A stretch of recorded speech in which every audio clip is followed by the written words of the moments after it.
ni servicios básicos. O sea, ¿de qué sirve la caña si no hay lago? Hay municipios donde tienen un Oxxo.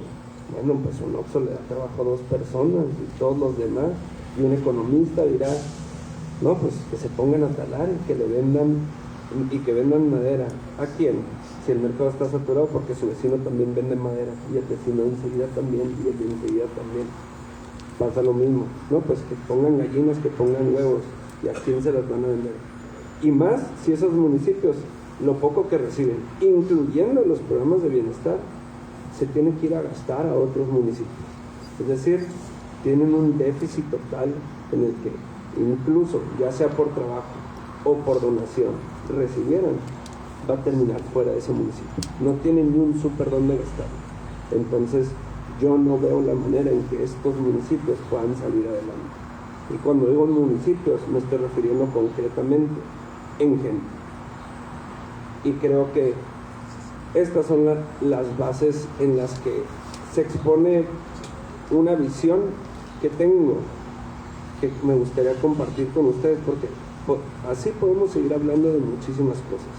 Pero creo que espero estarme dando a entender a qué me refiero con que tenemos que partir de soluciones en conjunto, no partidarias y tampoco con ceguera de terceros, sino entre todos. Y también tener claro que no todo el Estado y no todo el país es Hermosillo, porque lo entiendo, aquí verás a alguien sin trabajo y creo que sí podemos decir en esta situación en concreto, en este contexto, que sí hay donde pedir trabajo. A lo mejor no el mejor, pero sí hay donde. Pero de verdad, en muchos lugares no lo hay. Y nada mejor que los académicos y los empresarios para brindar estas soluciones de mediano y largo plazo, no cortoplacistas.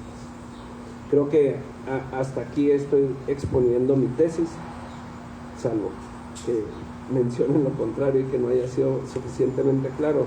Y una vez dicho eso, me gustaría escucharlos ustedes, saber si están de acuerdo, que no están, y en lo que estemos de acuerdo, que podemos construir, y en lo que no estemos de acuerdo, cómo dialogarlo para construir por lo menos un parámetro o una perspectiva que nos permita estar de acuerdo para apuntar hacia el mismo lado.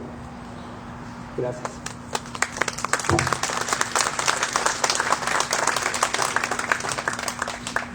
Muchísimas gracias, licenciado. Agradecemos su plática muy bien fundamentada. Creo que hay muchas necesidades y aquí tenemos gente con experiencia, jóvenes con entusiasmo, con ganas de progresar, así que va a ser muy bien útil esta reunión en lo que usted quiera.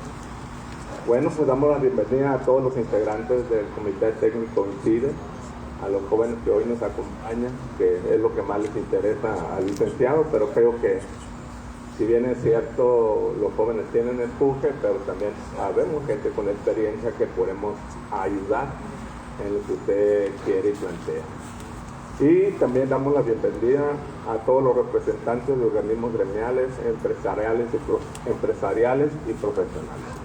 Aquí estamos para apoyarlo y ayudarlo, y vamos a ceder el uso de la voz al licenciado Guillermo Moreno Ríos, presidente del Consejo INCIDE. Muchas gracias, Juan Manuel. Bienvenido, secretario, y muchísimas gracias. La verdad que este formato, que si bien comentas, es diferente y sí lo vamos a empezar a adoptar. Creo que fue una gestión que hizo Ángel y pues de ahí la visión de que el evento iba a ser con jóvenes, digo. Habemos muchos jóvenes aquí de alma, como bien dices, ¿no? Y creo que sí es importante, y creo que le da un poquito más de frescura y que le da un poquito más de dinamismo en este planteamiento. Bienvenidos a todos, la verdad que muchísimas gracias, y felicito al nuevo presidente René Gluyas de la Cámara Mexicana de Industria y la Construcción, y bienvenido a este consejo.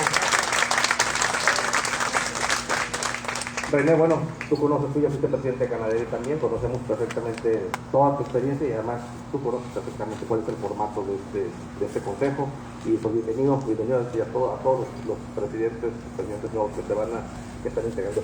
Julio Benavides, muchísimas gracias, delegado de la Secretaría de Economía aquí en el Estado, muchas gracias. También Charismo, muchísimas gracias por acompañarnos.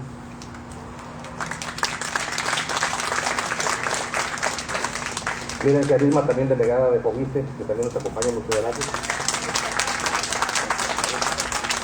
Y pues a todos los presidentes de organismos gremiales y empresariales, como bien comentaba Juan Manuel.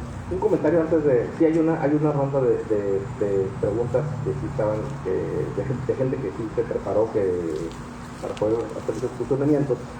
Y la verdad, pero sí comentaste un punto, lo que comentaste, que me llamó mucho la atención, y la verdad que no solo me llama la atención, me entusiasma.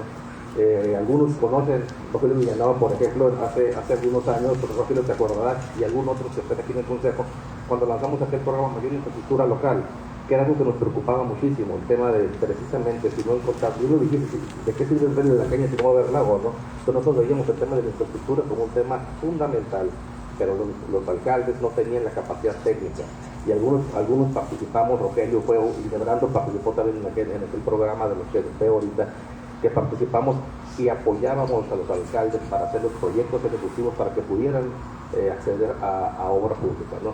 A recursos de obra pública. Y la verdad fue un proyecto bastante exitoso, podemos decirlo, hasta que se vino el derrame de la mina en el 2014 y ahí pues toda la atención se fue hacia otros lados y porque estuvimos abandonando ese programa. Otro programa importante que también hemos estado comentando, impulsando y apenas está en cierre, pero ya se han sido presentado algunas dependencias, es el tema del bambú. El bambú, que aunque parezca una locura, el bambú es una planta que sí es factible, que se puede separar en algunas regiones del municipio y puede sobre todo generar biomasa y generar que es la restitución de ciclos hidrológicos, que es lo que nos hace falta. Pero además va a generar fuentes de empleo, porque el bambú se puede hacer ropa, se puede hacer cañas de pescar, se puede hacer bicicletas y te va a generar otra economía que actualmente no existe, incluso hasta el ecoturismo. En fin, hay muchas cosas que se pueden estar haciendo con el tema del bambú y tiene una capacidad de reproducción rápida, ¿no? Entonces es parte también de lo que hemos estado viendo y nos gustaría presentarte posteriormente muy a detalle esos dos programas que desde el punto de vista tuyo creo que lo tienes muy claro, el tema del bienestar realmente no es entregar el pescado como dices, ¿no? Sino dar otras oportunidades. Creo que podemos hacerlo y la verdad que es la primera vez que sí me toca ver que haya un lucimiento en el tema de la percepción real de cómo tenemos que enfrentar los problemas. La verdad te felicito por eso, la verdad, y la verdad por haber aceptado estar con nosotros, ¿no? Digo, por gestión aquí de Ángel en este programa de juventud.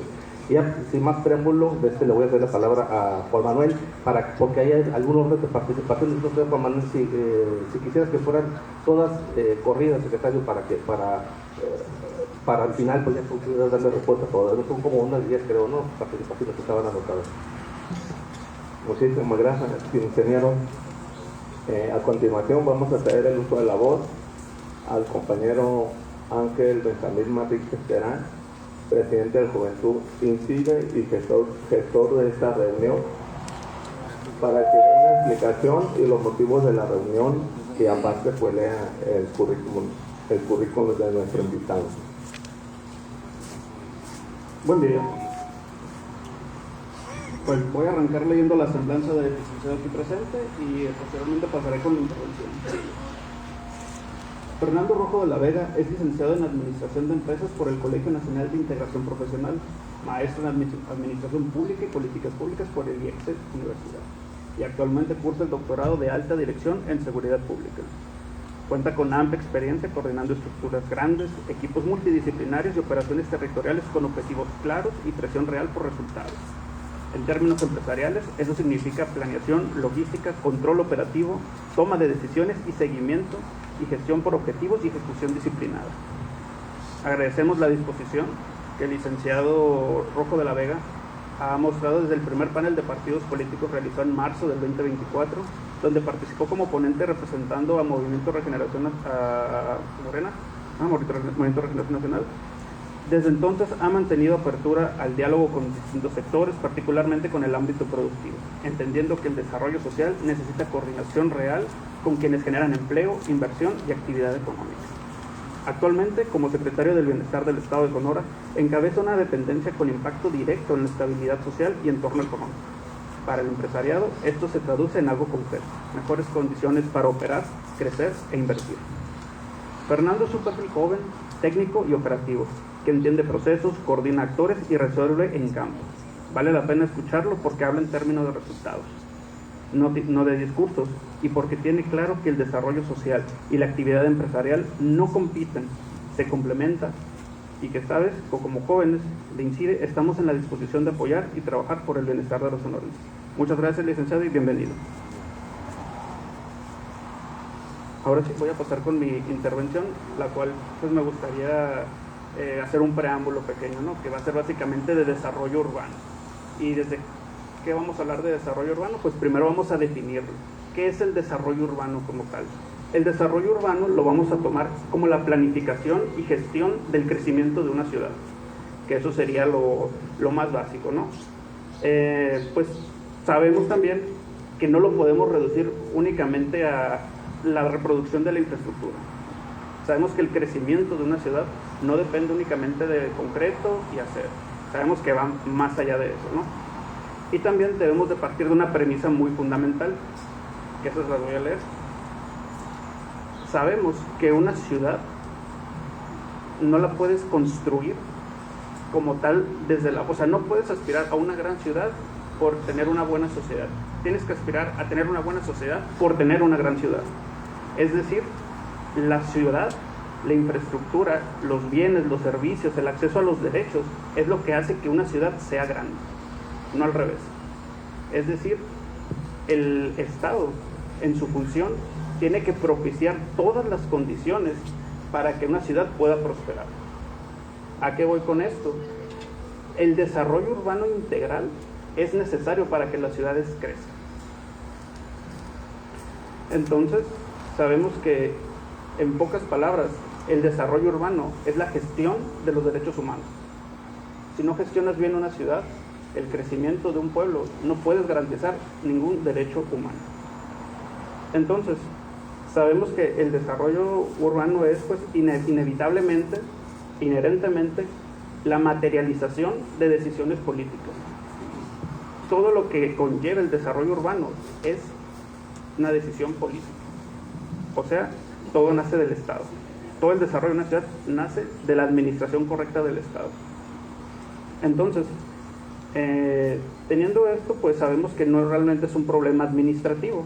O sea, el desarrollo urbano no va únicamente de cómo administra una dependencia de gobierno el crecimiento de la ciudad, sino que va más que nada por cuestiones sociales y políticas dentro de. O sea, el desarrollo urbano es, en pocas palabras, el reflejo de una decisión política. Parece que estoy siendo muy redundante, pero creo que es muy importante hacer hincapié en eso. Si no se toman las decisiones correctas arriba, si no se tiene la información, si no se tienen estas mesas donde se escucha, no va a pasar, no va a crecer una ciudad. Las ciudades se van a quedar abajo y nunca van a poder subir y nunca se va a progresar realmente, ¿no? Y pues creo que un reflejo muy importante de este desarrollo urbano aquí en nuestra ciudad, por poner un ejemplo concreto, es el agua. O sea, a mí se me hace paradójico que el 50% del agua que tenemos está en las tuberías y el otro 50% esté rodando en las calles. A mí se me hace absurdo. No sé en qué momento lo normalizamos y dijimos, ok, es normal. Sí, que el 50% del agua se pierde y el otro 50% se vaya a las tuberías. ¿En qué momento se permitió eso? En el momento que permitimos que las dependencias dejaran de funcionar como se supone que tienen que funcionar. Otro ejemplo es el INPLAN. ¿Cuál es el funcionamiento del INPLAN? Es el Instituto Municipal de Planeación. ¿Pero qué están planeando? Ni siquiera tenemos atlas de riesgo, ¿no? Entonces, el desarrollo urbano va más por ese lado. Son cuestiones éticas también, de valores. Tenemos que tener valores, tenemos que tener ética para poder desarrollar una ciudad. No simplemente reducirlo a cuestiones técnicas. Porque sí, o sea, a cualquier constructora que vayan les van a saber hacer una calle, les van a saber instalar tubería. Y luego, el desarrollo social, repito, no lo podemos reducir únicamente a infraestructura, a concreto y a acero. Eso sería todo por mi parte. Muchas gracias. Muchas gracias, ingeniero. A continuación tenemos el uso de la voz con intervenciones de 3 minutos como máximo. Agradecemos que nos apeguemos al tiempo. Del licenciado Jesús Elierte Caballero Lagarda, Consejo Consultivo del Colegio de Economistas del Estado. Muchas gracias. Buenos días a todos los presentes que nos acompañan en esta charla conversatorio denominada Construyendo Bienestar desde el Territorio, que nos compartió el licenciado Fernando Rojo de la Vega, secretario de Bienestar del Estado, a quien saludamos respetuosamente. Agradezco la invitación del ingeniero Guillermo Moreno, presidente de INCIDE, reiterar el reconocimiento para esta organización civil, plural y multidisciplinaria por tener la virtud de abrir la conversación con una plataforma de comunicación y difusión facilitadora para el intercambio de la transferencia de ideas y del conocimiento a favor de las políticas públicas y de la gestión privada y social. A mí me dijeron que me invitaban a un conversatorio, pero bueno, parece que estamos en una piñata, vamos a cambiar todo el esquema, ¿no?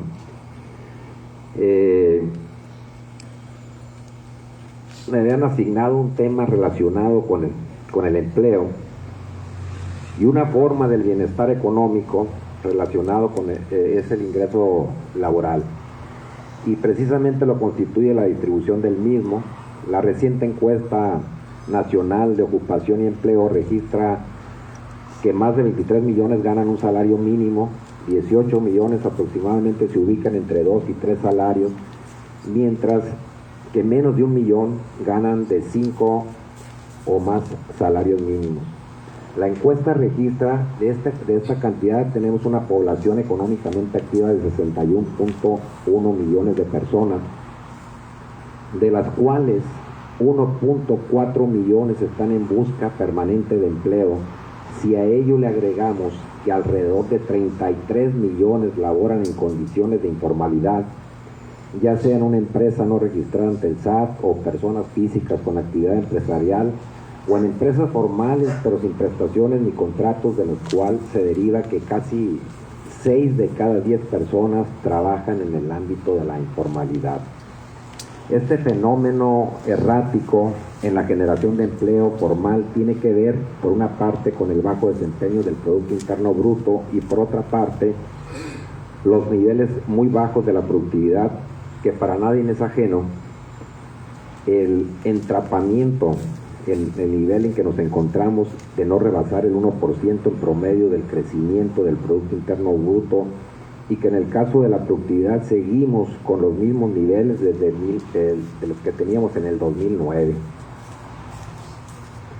En el corto plazo, ya para terminar, y estamos hablando del 2026, puede y debe ser el parteaguas para iniciar un crecimiento sostenido. El crecimiento de la economía, del Producto Interno Bruto y el potencial del bienestar económico y social estará sujeto definitivamente a dos componentes, el interno y el externo, que tendrá efectos en el mediano y largo plazo. Es importante reconocer por parte del gobierno federal la importancia de atender el crecimiento económico. En un principio es una buena noticia por el cambio de discurso que se sustenta en el anuncio del Plan de Inversiones Públicas en Infraestructura 2026-2030 por un monto de 5.6 billones de pesos, cantidad que por sí sola no garantiza un crecimiento sostenido de lo que requerimos de un 3 o un 3.5%. Este monto necesariamente debe complementarse o acompañarse con la inversión privada e inversión extranjera directa que impacte en el rubro de la formación de inversión bruta de capital. En resumen, ¿cuáles son los retos que tenemos en lo interno y en lo externo? Nos agotó el tiempo, licenciado. 1. Para concluir, generar certidumbre y seguridad jurídica en la inversión privada. Recientemente el INEGI publica el índice de confianza empresarial y nos arroja que en 2024 este registro alcanzó 43.08 puntos en la escala del 1 al 100, el 25 34.20 puntos y en enero del 2026 29.13 puntos. ¿Qué observamos en este índice de confianza empresarial? Que va en caída libre.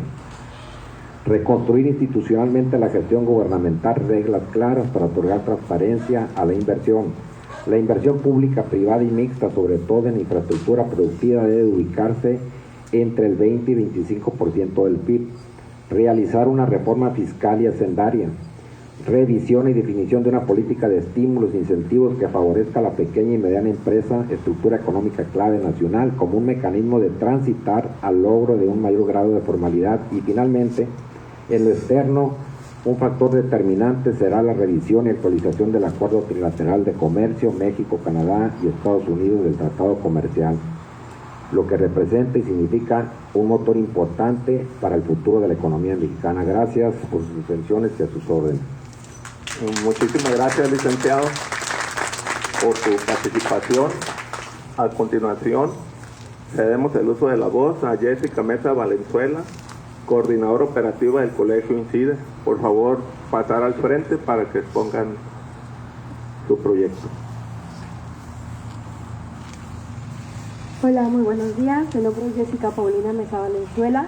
Soy coordinadora operativa del Colegio Multidisciplinario INCIDE. Y bueno, el día de hoy les vengo a platicar un poquito sobre una propuesta, vaya, porque para eso estamos aquí, ¿no? Aparte de para escuchar temas que son importantes, venimos aquí a proponer soluciones.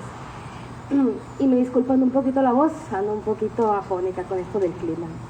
Bueno, a mí me gustaría mucho hablar sobre los programas sociales, los que existen ahorita actualmente en el estado de Sonora, pero antes de eso me gustaría abordarlo de una manera sociológica.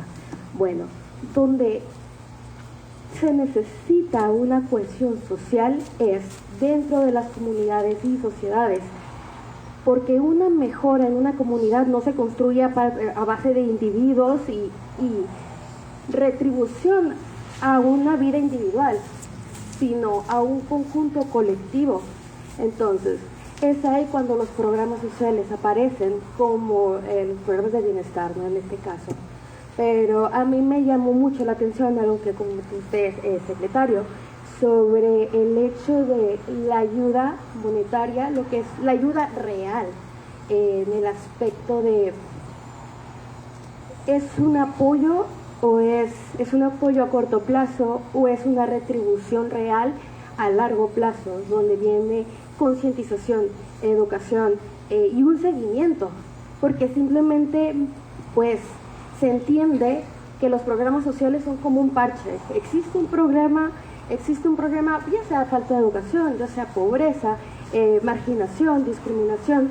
Entonces los programas, a lo que se entiende en la mayoría de los casos, es un parche. Aquí viene un dinerito, aquí viene un programita, aquí tiene esto, para tapar por encima y que se vea que se está haciendo algo al respecto, ¿no? Pero es la ayuda el día de hoy, pero en 10 años, en 5 años, en un mes, en 2 meses, ¿qué pasa con toda esa inversión que se ha realizado para acatar una situación real?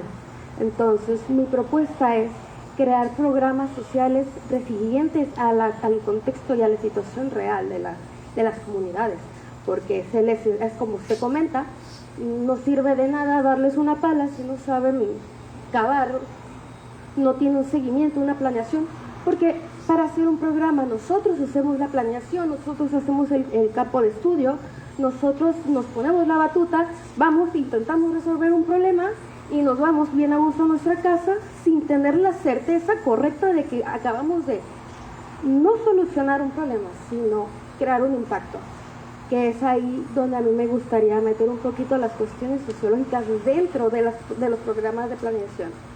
Y en vez de hacer programas, enseñarle a la sociedad a realizar sus propios programas. Muchísimas gracias. Gracias por tu participación, Jessica.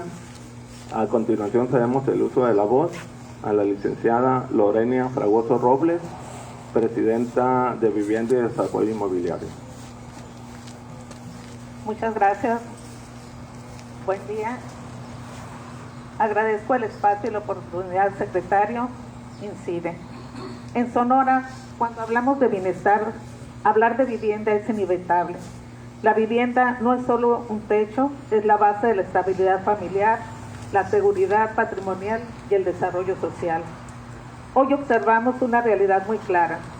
Existen familias que trabajan, que cuentan con ingresos y que desean formalizar su patrimonio, pero que no logran acceder a una vivienda digna debido principalmente a la falta de certeza jurídica, la escasez de suelo con servicios y la limitada articulación entre los programas sociales y los esquemas formales de vivienda. En zonas urbanas y semiurbanas de Sonora, muchas personas quedan fuera tanto de los créditos tradicionales como de los programas de apoyo, aún teniendo la capacidad y la voluntad de cumplir. Esto genera asentamientos irregulares, crecimiento desordenado y a largo plazo mayores retos sociales. Desde el sector inmobiliario formal y organizado, vemos una gran oportunidad en la coordinación interinstitucional entre Federación, Estado, municipios y profesionales del sector, para construir esquemas que permitan el acceso a vivienda con certeza jurídica, servicios y sostenibilidad. Mi pregunta es la siguiente: ¿cómo visualiza la Secretaría de Bienestar esta coordinación con los estados, municipios y el sector inmobiliario formal para facilitar el acceso a vivienda digna y una certeza jurídica para las familias que hoy quedan fuera de los esquemas tradicionales de crédito y particularmente en estados como Sonora? Finalmente, reitero que desde el sector inmobiliario organizado estamos listos para sumar, aportar experiencia técnica y construir soluciones conjuntas que verdaderamente impacten en el bienestar de las familias sonorenses. Gracias.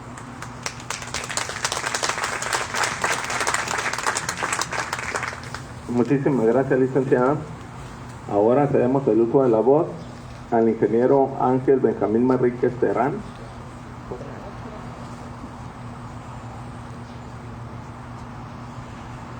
Bueno, vamos a hacer un pequeño cambio y cedemos el uso de la voz al licenciado Manuel Lira Valenzuela, vicepresidente nacional de Candidato. Buenos días.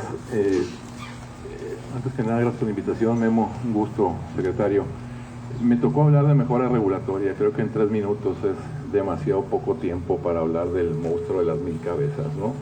En mi papel de expresidente de organismo y como integrante de Grupo Impulsor de Museo ¿Cómo Vamos?, hemos tomado muy en serio este asunto. De hecho, traía yo 3 discursos diferentes ahí que me tocó dar en su momento ante alguna autoridad, del cónsul, el municipio, estado, ¿no? ¿Qué te puedo decir al respecto, no? Hemos hablado mucho de vivienda. La semana pasada estuve precisamente en Canadevi con sus funcionarios. Es increíble que en estos tiempos de modernidad, de avance tecnológico, todavía tengamos que pasar por 30 meses desde que alguien, un desarrollador, compre el terreno y venda la primera casa, cuando la construcción se lleva prácticamente 6 meses, ¿no? Todo el tiempo en medio son trámites, permisos y licencias. Es increíble esto. En el ámbito de competencias, estamos como empresarios luchando contra la doble tributación. Esto es, se lo dijimos al gobernador en su momento, se lo dijo a su particular en su momento, y te voy a decir así, literalmente, lo voy a ventanear, ¿no? Pero estábamos reunidos ahí en el salón ahí constituyentes, y decíamos, ¿no? El tema de algún permiso que tiene que caer con temas de medio ambiente, con temas de protección civil, con temas de salubridad, con temas de alcoholes incluso, etcétera, que uno como empresario tiene que pagar al municipio, tiene que pagar al Estado por partida doble, cuando esto, en la mayoría de los casos, no te digo que en todos, pero en la mayoría de los casos no tiene un fin regulatorio, sino tributatorio, ¿no? Aquí nos decía el gobernador, a ver, sotanito, para no ventanearlo, ¿no? Que lo haga uno nomás, ¿no? Y aquí te lo tengo que decir, no hay que jugar con el score aprovechando que tiene la mayoría en el Congreso, porque mucho de eso se tiene que legislar. Que lo haga uno nomás, municipio o estado, el menos corrupto. Entonces, caemos en eso, pues, ¿no? Caemos en eso. En un ambiente geopolítico en donde hace 3 años calculábamos que el tema del nearshoring nos iba a traer muchos beneficios por la cercanía de Estados Unidos, por en el caso de la mano de obra que tenemos en el Estado, por toda la infraestructura que teníamos precisamente para poder desarrollar algún tipo de proyecto. El tema geopolítico ahora se ha complicado demasiado para que caigan ese tipo de inversiones. Pero creo yo que el colchón en el que tienen que caer todas las inversiones tiene que ser el de mejora regulatoria, un ambiente amigable en que sea fácil invertir. Y en ese sentido estamos muy lejos, secretario, tengo que decirte, de otras entidades del país en donde ofrecen más beneficios en ese sentido. Creo que hay mucho por hacer, tenemos que arrastrar el lápiz, tenemos que tener un acercamiento en el ámbito de competencias con el municipio, que hay que decirlo también. Ahí se atora la mayoría de los permisos por falta de presupuesto, por falta de equipo, o por falta de personal, o por falta de iniciativa y voluntad política en muchos casos. Ahí está la tarea, lo dejo aquí, creo que no hay nada nuevo que hablar en ese sentido, pero sí hay mucho que hacer, secretario. Entiendo que en tu carácter de secretario del Bienestar, pues a lo mejor no es algo de tu competencia, pero te vas a topar con el tema de las casas del bienestar, ¿no? La tramitología que conlleva este tipo de proyectos es verdaderamente una pesadilla, ¿no? Entonces, ahí lo dejo. Gracias por la invitación, Memo, y pues le cedemos el micrófono a alguien más. Muchas gracias. Muchísimas gracias, licenciado. Agradecemos su participación. Ahora vamos a ceder el uso de la voz al licenciado Krupczewski Barra, coordinador de programa del Centro Evaluador del Consejo INCIDE. Buenos días a todos. Buenos días, secretario. Bienvenido a esta reunión. Mi nombre es Krupczewski Barra, soy el coordinador del colegio INCIDE. Somos un grupo de profesionistas que nos formamos recientemente, hace 1 año y medio, siempre bajo una visión que traía Memo de poder crear ese nuevo brazo de INCIDE donde nos aglutináramos profesionistas y precisamente tratásemos de generar una oferta de capacitación, porque como bien lo mencionabas, una de las cosas más importantes que creo que existe es las personas en todo proyecto. Hemos estado hablando de la planificación, hemos estado hablando desde el punto de vista ingenieril, pero yo como administrador de proyectos sé que todo ese plan, todo ese trabajo que se hace en gabinete al momento de la ejecución, la parte más importante son las personas preparadas. Memo siempre habla de que nosotros como colegio tenemos que pensar en la mente de obra, la mano de obra, pero la mente de obra. Esas personas íntegras, éticas, que tienen que colaborar y trabajar en todos lados. Nosotros hemos estado trabajando en capacitaciones y certificaciones sobre temas de acción con legalidad y combate a la corrupción, en temas de presupuesto basado en resultados con equidad de género, por ejemplo, o en el uso básico de inteligencia artificial para la mayor productividad. Y aquí va mi pregunta con un poquito de jiribilla. ¿Qué mecanismos o qué actividades o qué están haciendo dentro de la Secretaría de Bienestar para garantizar que efectivamente todos estos programas de apoyo sociales tan importantes que están llevando a lo largo y ancho del estado, realmente las personas que tienes en campo se comporten de manera ética y que realmente esa labor que están haciendo esté garantizando que los lineamientos del gobernador, los lineamientos tuyos, el comportamiento y trabajo ético y la probidad de esas personas realmente se refleje en el apoyo y las ayudas que están llevando a todas las personas a todos los rincones del estado? Lo que yo quisiera saber es cómo se está trabajando ese capital humano dentro de tu secretaría, en la formación ética, no nada más la profesional, habilidades blandas, destrezas, ¿cómo lo están haciendo? Esa es mi pregunta. Gracias.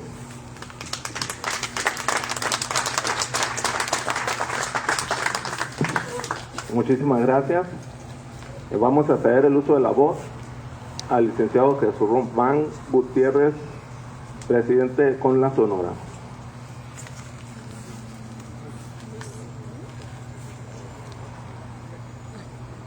Bueno, por ausencia, ahora cedemos el uso de la voz a Paul Medellín, presidente de AUR Sonora, estudiantes universitarios.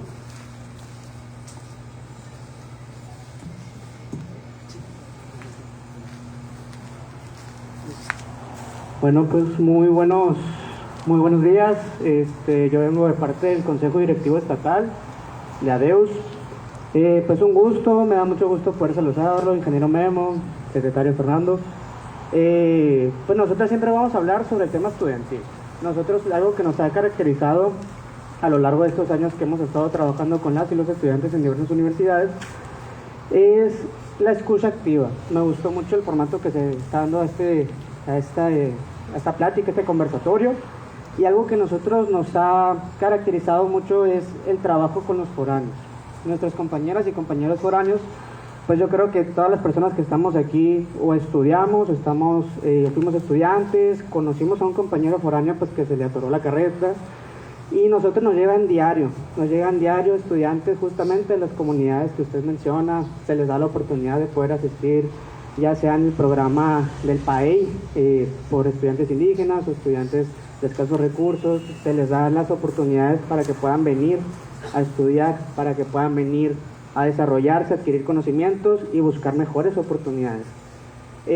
A nosotros nos llamó mucho la atención y de hecho hicimos varios comentarios sobre la vivienda que se está haciendo, las viviendas de bienestar, pero también nosotros algo que llevamos trabajando y buscando la forma, y esperemos que pues con la intercepción del gobierno también se pueda manejar, es vivienda estudiantil. Que las y los estudiantes que son foráneos, que a veces no tienen ni para comer, son estudiantes que no le están pagando a sus papás, o sea, vienen de fuera, pagan su renta, pagan su comida, tienen que trabajar, tienen que hacer sus prácticas, tienen que hacer sus servicios, terminan su carrera en 6, 7, 8 años porque no les da el tiempo para poder tener sus obligaciones. Son estudiantes que a veces tienen que pues, pedirle a sus compañeros que van a las tienditas a las 9 de la noche ya que van a cerrar a ver si les pueden regalar algo. O sea, tenemos muchos compañeros en esa situación y creemos que es necesario que les podamos atender, que a lo mejor en este programa de vivienda o buscar alguna otra alternativa, poderles dar esa oportunidad de al menos la cuestión básica, que es tener un techo y un poco de pan en la panza, no se les pueda negar. Tenemos conocimiento que hay programas por diversos municipios de las casas de estudiantes que los subsidian, les dan les pagan la renta de las casas y pues tienen diversas zonas en las cuales pueden vivir, pero sabemos que hay unas que no están en óptimas condiciones, y también sabemos de estudiantes que ni siquiera tienen la oportunidad de ir a esas casas de estudiantes. Entonces estaría muy interesante y estaría muy pues importante para nuestra comunidad ver la opción de que se pueda buscar algún programa de vivienda estudiantil en alguna zona que se pudiera adoptar a pues empezar gradualmente con el número de estudiantes que podamos trabajar. Se nos dice mucho que estudiar es un privilegio, sabemos que sí, pero a pesar de que hay personas que no tienen las condiciones materiales para hacerlo, vienen y se topan con pared, vienen y le raspan machín, y nosotros creemos que este tipo de ayudas también son necesarias para estos estudiantes que lo necesitan. Hay programas que son para personas que no estudian y trabajan, y sabemos que es súper pues bueno, es bueno para poder impulsar, pero también hay estudiantes que se están estudiando y trabajando y no reciben ningún tipo de apoyo. Entonces, muchísimas gracias por el tiempo, un gusto. Gracias, Saúl. Agradecemos su participación. Ahora tenemos el uso de la voz a Fátima Tarriba, integrante del Consejo INCIDE y exfobista.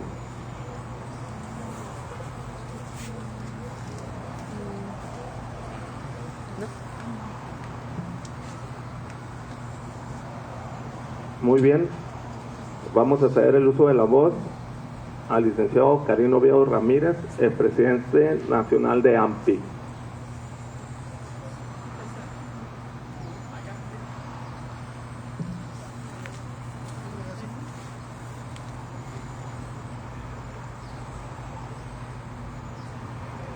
Bueno, por ausencia, ahora cedemos el uso de la voz al compañero Julio Valencia, de empresa Travis.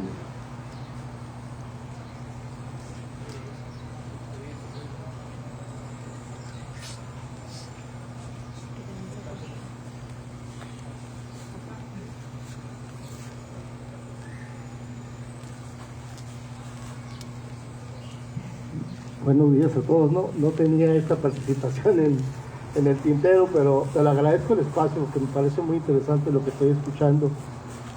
Me parece integral, es decir, una diversidad de propuestas y de requerimientos para que esto tenga sentido y sea muy completo. La cartera de opciones que se tiene que ofrecer para lo que se está queriendo construir en bien de la sociedad. Yo lo único que quiero aportar es que me parece que le están pegando en la Secretaría del Bienestar a la parte más elemental de una sociedad ahora con el programa de vivienda. ¿Sí?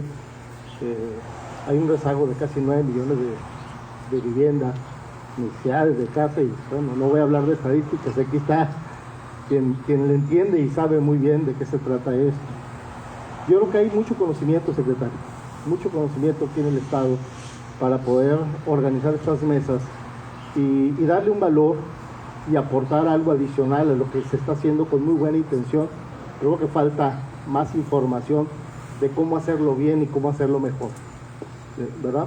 Y la gente de Canadevi tiene mucho que aportar, ya fue y vino y aportó muchas cosas y entiende mucho de lo que se está enfrentando para el tema de vivienda. Creo que es necesario esa mesa. Y pues existimos un grupo de empresas que creo que podemos poner en la mesa el conocimiento, amén de lo otro que pudiese ser interés comercial. Creo que hay mucho por hacer para ser patria. Y me refiero a ser patria es aportar algo. No estoy hablando de utilidad, estoy hablando de hacer algo por esa gente que necesite, que hasta ahorita no tenía acceso a la vivienda y que hoy la va a tener. Felicito al compañero que acaba de hablar, el estudiante. Creo que esa parte del futuro, del presente y del futuro hay que meterla a la ecuación para que tengan opción gente que verdaderamente mañana va a representar el presente del país, ¿no? Que son los estudiantes. Yo lo único que quiero comentar es ánimo y enhorabuena por el esfuerzo. Nos sentaremos a platicar más a detalle de propuestas. Nosotros tenemos una propuesta que puede dar un viro interesante a la construcción, a la vivienda, y quisiéramos aportar eso, secretario, para ver qué podemos hacer de la mano de mucha gente que aquí tiene algo que aportar y que algo que ofrecer. Si no lo hacemos, jóvenes compañeros, no estaremos trabajando una parte esencial y una paz social que necesitamos. Necesitamos trabajar esta parte de la gente que no ha tenido acceso a vivienda, a alimento, a estudio, a opciones productivas. Y creo que la parte elemental se vuelve dónde lo vamos a alojar, dónde van a vivir. Felicidades por ese esfuerzo, sumemos, y perdón, no tenía este speech, pero me parece interesante el ejercicio. Muchas gracias. Muchísimas gracias, Julio, por tu participación.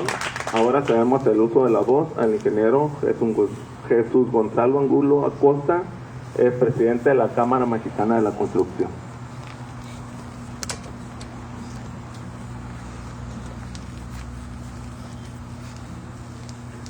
Buenos días.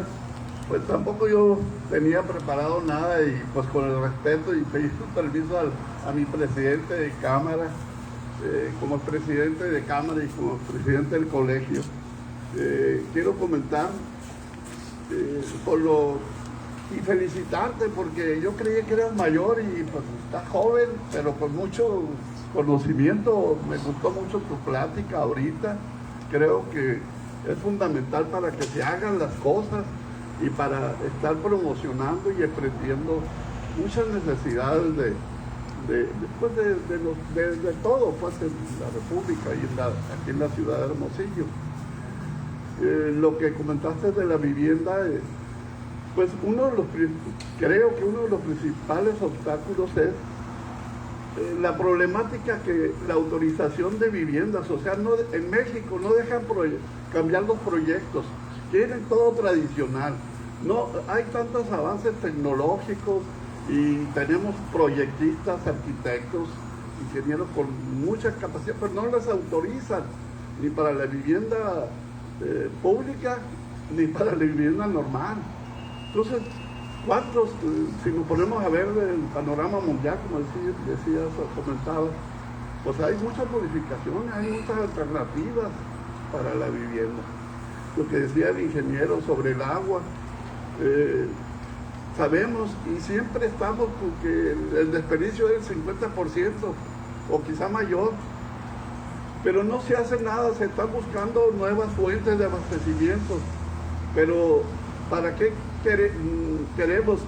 Y pues aquí está el ingeniero que es experto en hidráulica. Lo que se debe hacer no se hace, pues, reparar y mejorar Hermosillo, todo lo Hermosillo viejo. Pues nunca se ha renovado las tuberías en el drenaje, en el agua. Son tuberías antiguas, de tubos, de concreto, o sea, no se han modernizado, pues. Pero, no sé, ahí es fundamental y básico la participación de ahorita de los jóvenes. A mí me da mucho gusto ver que hay todos los jóvenes que están en el gobierno, en las áreas empresariales, tienen con qué avanzar y modificar las necesidades, ¿no? Pues a mí me tocó trabajar en el gobierno del estado por allá en los 80, y es lo mismo en las reuniones, en las pláticas, lo mismo se trata, se sigue tratando, pero no hay soluciones. Puede que haya, pero van muy lentas, pues muy despacio, ¿no? Y pues aprovechar tu relación con el señor gobernador, que tiene un equipo pues de jóvenes, y pues yo ahorita estoy promoviendo la participación y que le demos oportunidad a las personas de la tercera edad, profesionistas, no profesionistas, no como abuelos trabajando, decía yo en el Congreso, sino como utilizar su capacidad, su experiencia y la combinación entre la juventud y los mayores. Ahí andan en los cafés, ahí andamos lavando trastes en la casa, haciendo trabajos que son buenos, pero pudieran utilizar sus conocimientos, sus experiencias y hacer una combinación de la juventud y la tercera edad. Muchas gracias. Muchísimas gracias, ingeniero, y mucha experiencia, secretario. Aquí con el ingeniero, el presidente de la Cámara de la Construcción. A continuación cedemos el uso de la voz al licenciado Hugo Penó, Colegio de Economistas de Sonora.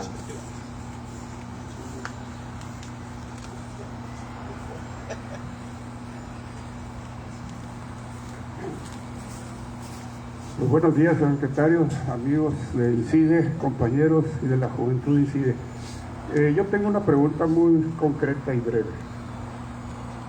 Existe un censo en el programa de bienestar para la beca a jóvenes proyectando el futuro, construyendo el futuro. Y si ese censo se ha cribado de tal forma, porque es de Vox Populi que muchos de esos jóvenes en realidad no aprovechan ese beneficio que se les da y al contrario se dedican a otras actividades no productivas. Entonces, ¿por qué no se ha visto un programa de integración de un toma y daca en el que el que recibe ese beneficio se comprometa a tener un trabajo también, terminar sus estudios, trabajar y estudiar también? Porque hemos visto, nos consta a la sociedad en general, que muchos de ellos no se dedican a nada, simplemente están recibiendo el beneficio, pero no van a ser productivos en un futuro cercano. Entonces creo que ese es un programa muy importante que se debe de analizar, de estudiar y resetear, por decirlo así, hablando en términos técnicos como actualmente se hace. Sería todo. Muchas gracias, secretario. Muchísimas gracias, licenciado. Pues sí quiero comentar que hay un preregistro primero, ¿no? Los jóvenes construyendo el futuro. O sea, no les llega nada más por llegar, algo así, ¿no? Perfecto, ahorita da respuesta, licenciado. A continuación, vamos a ceder el uso de la voz al ingeniero Arroyo Laguna, el presidente del Consejo de Protección Inmobiliaria de México.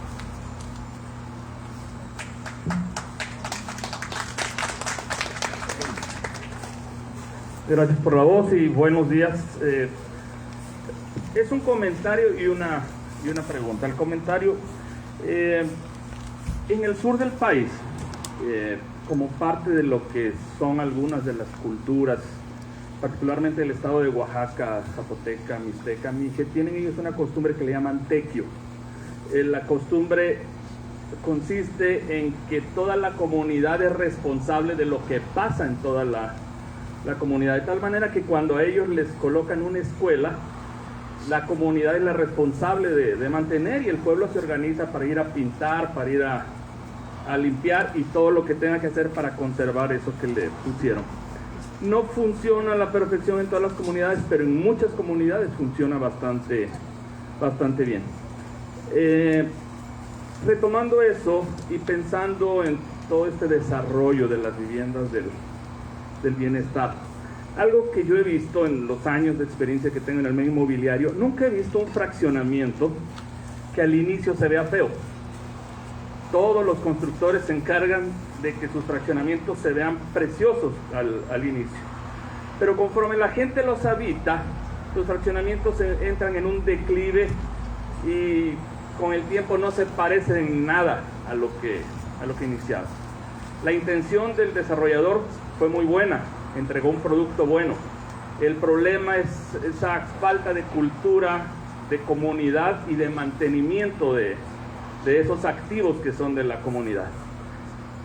Ahora que el gobierno retoma la vivienda y entran en plan de desarrollador con las viviendas del bienestar, y que son viviendas que están dirigidas principalmente a un nivel socioeconómico menor, ¿qué medidas está tomando el gobierno para asegurarse que esas viviendas no sean entregadas muy bonitas como las vemos? Ya hemos visto las primeras viviendas que entregaron, pero que en unos años sean nidos de delincuencia o estén totalmente degradadas por esa falta de cultura. Creo que ahora no es la función de un constructor cuidar ese tipo de detalles, pero el gobierno, al entrar en esa dinámica, sí tiene esa responsabilidad de asegurarse que esas comunidades se conserven tan bien al inicio como durante el tiempo que existan. La pregunta sería, ¿qué medidas está tomando el gobierno para asegurarse de eso? Porque eso sería verdaderamente el éxito del programa de las viviendas de bienestar. No entregarlas, conservarlas.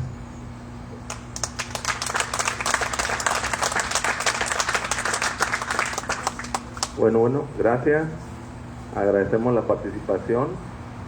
A continuación, cedemos el uso de la voz al maestro Aminaí Terán, comisario fiscal INCIDE. ¿Qué tal? Buenos días. Fíjate que ahorita yo 2 puntos te voy a tocar, porque yo cuento con una fundación. El tema aquí es, primero que nada, ahorita como que lo comentaban de los jóvenes construyendo el futuro, te digo, te comento esto y no por evidenciar a nadie, porque sí nos tocó a unas empresas que le hicimos el trámite para que tuvieran pues, ¿no? el apoyo de las personas, pero da la casualidad que los supervisores, o no sé cómo se le llame, la persona que va, o el inspector, ¿no? que va, fue y le cobró una feria al patrón. El patrón dijo, espera tú, o sea, ¿no? Y al siguiente mes los dio de baja. Entonces, te lo comento porque nosotros tenemos ese proyecto de poder ayudar pues, al alumnado de que pueda obtener un recurso y al mismo tiempo se esté preparando para el tema laboral de la profesión.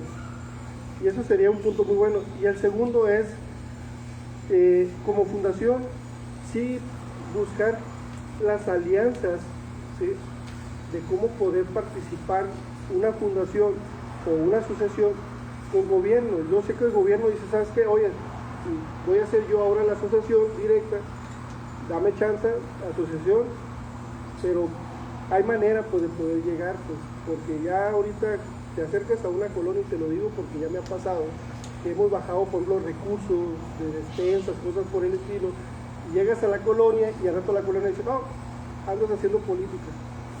No, ¿sabes qué? No, espérame. Entonces, buscar la manera de cómo poder trabajar en esa coordinación. Conozco los procedimientos internos, te digo, porque yo participo en el DIF estatal en el tema de la vulnerabilidad de la procedencia de recursos, pues, por el programa de peso por peso a las asociaciones civiles. Entonces, ver de qué manera también poder trabajar de la mano, inclusive con el programa que tú traes, secretario, y pues sacar adelante pues, esos apoyos y realmente brindar el apoyo a los jóvenes, como ahorita lo decía el chavalo, sinceramente hay jóvenes que sí vienen a estudiar y trabajar, que son de escasos recursos, vamos a llamarles así, pero batallan por poder obtener ese recurso. Entonces, si podemos, por el lado de INCIDE, conectar y ayudar a ellos, por mí adelante, o sea, ver de qué manera y poderlo plasmar, ¿por qué no en un convenio pues, de colaboración? Gracias. Muchísimas gracias, maestro. Le damos el uso de la voz a nuestro amigo Marco Antonio López, asesor empresarial y miembro del Consejo Técnico INCIDE. Fernando, mucho gusto. Me gustó mucho tu participación, pero sobre todo la energía con la que tú hablaste. Se pueden decir cosas muy agradables, pero cuando no se dicen del corazón y no son honestas, esa energía se transmite, y la verdad es que tú tienes una energía que me hace pensar que realmente tienes una actitud que busca servir como servidor público y que ves las cosas objetivas de la situación de los políticos. Yo me dedico a integrar equipos de alto rendimiento, normalmente trabajo con las empresas. Desafortunadamente, México padece de unos niveles de improductividad muy graves, muy altos, que es un asunto cultural.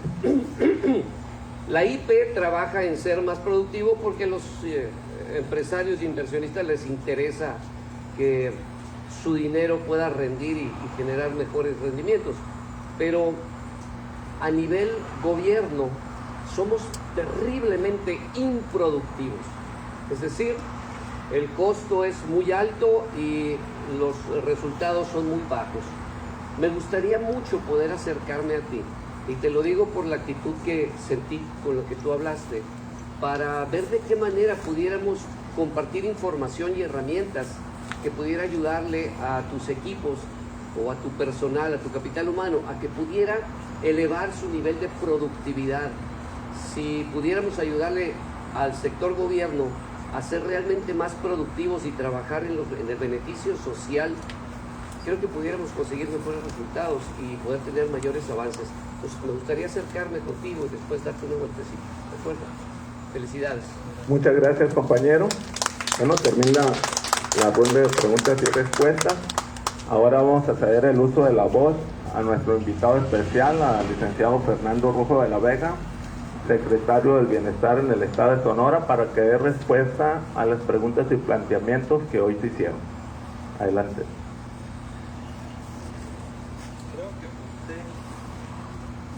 Todas las preguntas, observaciones y comentarios. Si me faltó uno, por favor, háganmelo saber. No empezaré necesariamente en orden, pero de hecho probablemente de atrás para adelante. Considerando lo que mencionas de los equipos de alto rendimiento, déjame comentarte lo primero que dije la primera semana en funciones. Yo vengo de la iniciativa privada y me sacó de onda totalmente, porque dije, espérame, todo este presupuesto, ¿cómo saben? No tengo que generar utilidad, nada, o sea, no saben. O sea, me estás diciendo que lo que tengo que hacer es gastar dinero, y a veces batallan para eso. Si gastar dinero es la parte más fácil que hay, díganme, ahorita nada más pues lo aventamos por la ventana y ya. O sea, de verdad no se habla lo suficiente de ese tema. No hay métricas considerables. Lo he hablado con mi equipo. Yo estaba muy orgulloso y lo presumo, con toda la humildad, pero lo presumo, que el año pasado fuimos la primera vez que la Secretaría de Bienestar en 10 años no ha tenido una observación. Y se mencionaron 1000 cosas, y eso no se mencionó en ningún lado si no lo mencionaba yo. No es suficiente, no es suficiente. No existe una métrica para que olvidémonos de políticas y periodistas y opiniones y subjetividades. No es posible que no haya una manera de comparar el rendimiento de cada uno de los servidores públicos. Para que te caiga bien o te caiga mal, puedes determinar quién está haciendo bien su trabajo y quién lo está haciendo mal.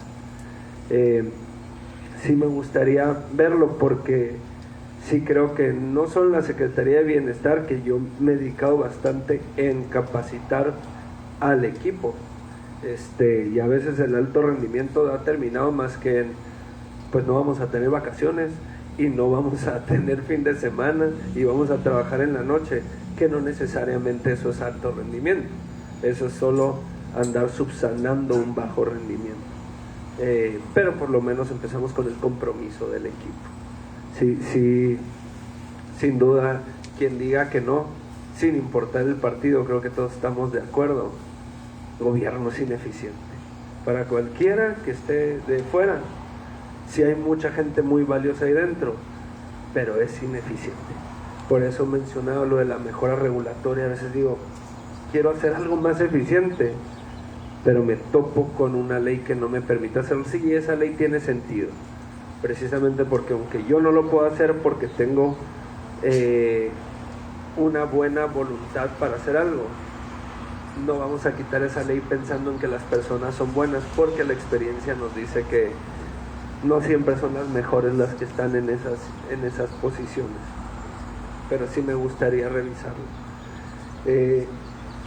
Cuanto al convenio de colaboración, me encantaría, si me lo permite, maestro Guillermo, sí sería de mucha utilidad para todos, no para la Secretaría. Les comparto que a veces de buenas y a veces de malas me encargan muchas cosas que están fuera de la Secretaría. Todo el tiempo estoy diciendo que la Secretaría de Bienestar es el 20% de mi trabajo y el 10% de mis dolores de cabeza. Creo que si tuviéramos un convenio de colaboración también podría apoyar a otros compañeros secretarios y otros compañeros de servidores públicos a encontrar soluciones que no hemos podido encontrar, sin vergüenza alguna. De hecho, con toda la humildad de, bueno, empecemos por reconocer que hay un problema y no lo hemos podido resolver, no como algunos que creen que se las saben todas y el resultado no se ve. Jóvenes construyendo el futuro, no hay nada que defender. Yo personalmente tengo coraje porque es el programa que más me gusta del gobierno federal y es el único programa en el que yo verdaderamente creo que idealmente cumple con que hay un beneficio ganar entre la iniciativa privada, la sociedad civil y gobierno. Es utilizar el recurso, idealmente es prácticamente utilizar el presupuesto para potenciar la capacitación, quitarle el costo de la curva de aprendizaje a las empresas y darle oportunidad a los jóvenes de capacitarse, sin esa teoría de que a veces está satanizada. Entiendo los matices de, pues casi que se ven a trabajar gratis y el que me debería pagar eres tú, porque yo te estoy enseñando. En cuanto a las empresas dándole oportunidad a jóvenes sin experiencia, con jóvenes he hablado que tampoco es una realidad lejana, aunque parece chiste, pero es anécdota. Buscamos a jóvenes de 25 años con maestría, doctorado y 35 de experiencia. ¿Cómo van a entrarle a eso? Pero sí hay, lo he comentado con el gobernador, hay problemas, sí hay un preregistro, pero también hay varios detalles que arreglar en ese programa. Ojo, no corresponde a la Secretaría de Bienestar del Estado. Yo lo he intentado jalar bajo mi tutela y que me permitan nombrarlo. Lo hemos estado buscando mucho en el gobierno federal, porque sí hay un interés, tanto del gobernador, pero mío en lo particular, de explotar ese programa. Creo que sería muy útil para todos, para Sonora, las empresas y los jóvenes, y el trabajo también. La pregunta de Tequio, he explorado mucho la figura del Tequio. No es algo que tenga mucho tiempo conociendo, lo conocí hace como 1 año y medio y me gustó mucho. Y la pregunta de cómo se van a mantener estas viviendas y no generarse nidos de delincuencia o simplemente que no generan un bienestar para la gente. Seamos muy honestos, no les quiero decir mentiras, es una de las cosas que me quita el sueño, me pone a trabajar. Lo comenté con la presidenta y nos comprometimos tanto en Bienestar Federal, pero yo en lo particular en la Secretaría de Bienestar Estatal, en las jornadas de culturización constantes. No hay de otra. O sea, podemos implementar, agregarle pimienta y sal y cuestiones a esta idea, pero no es únicamente para el sector de clase media, baja y baja. Se los platico. Yo estuve en el comité, he estado en más de un comité de vecinos, y la verdad es que la sociedad en general, la clase alta, estuve en el comité de vecinos de la colonia Pitic hace muchos años. Cuando se inauguró, después de que todo el mundo se quejó, la primera reunión fue de 400 personas. 400 personas, muchísima gente. La segunda reunión fue de 150. La tercera reunión fuimos 30.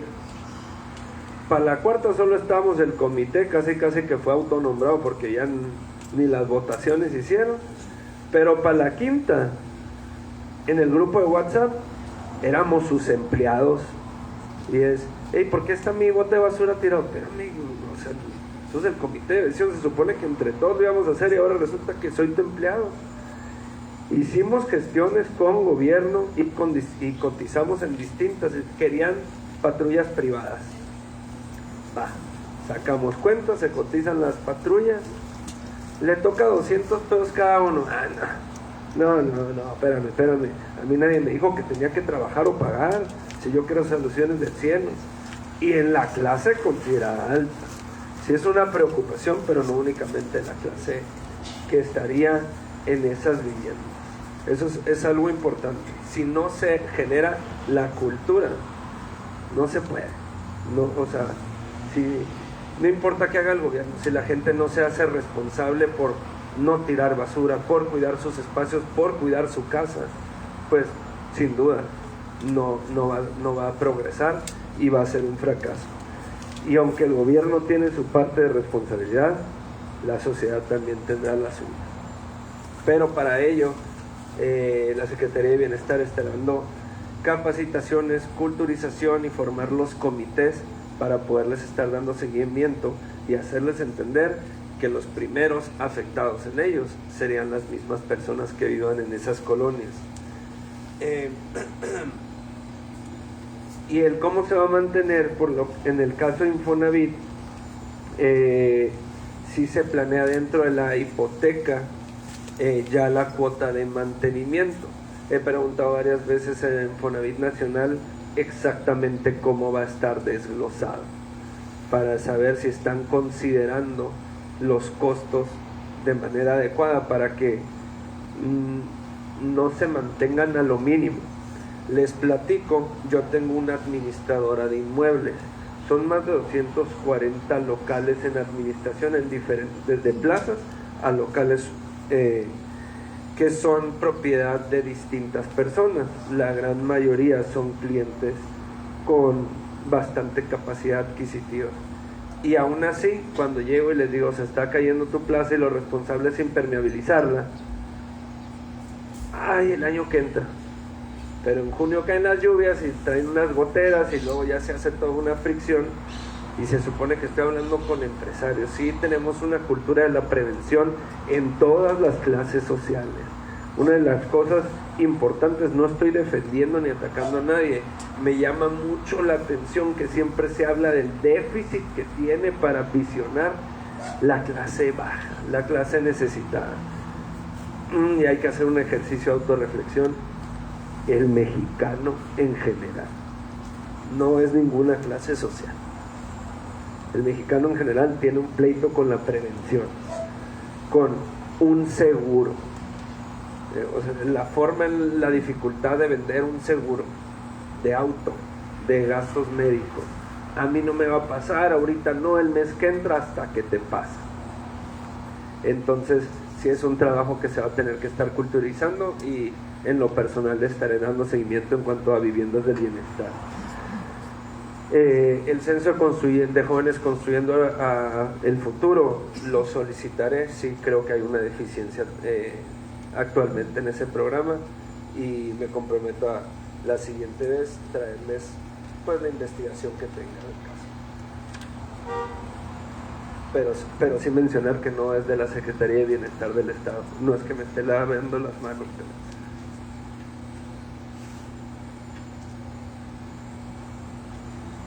¿Qué mecanismos estamos utilizando para garantizar que la gente que se está comportando de manera ética y con capacitación en habilidades blandas dentro de la Secretaría de Bienestar?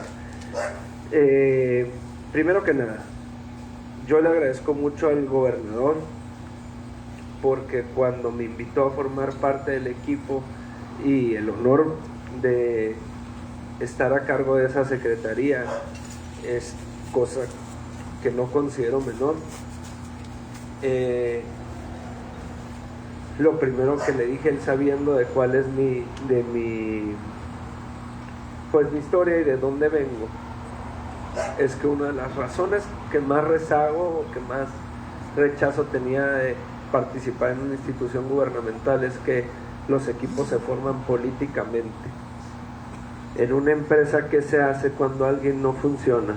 Hay de dos: o se capacita y se le ven las ganas de mejorar, o se le corre. En gobierno no se puede hacer eso. Es una realidad, nadie lo admite, pero lo sabemos. Ahora, ¿cómo sacarías tú tu empresa adelante si de repente tienes a alguien que te dice, pues tú no eres mi jefe y tú no me puedes correr?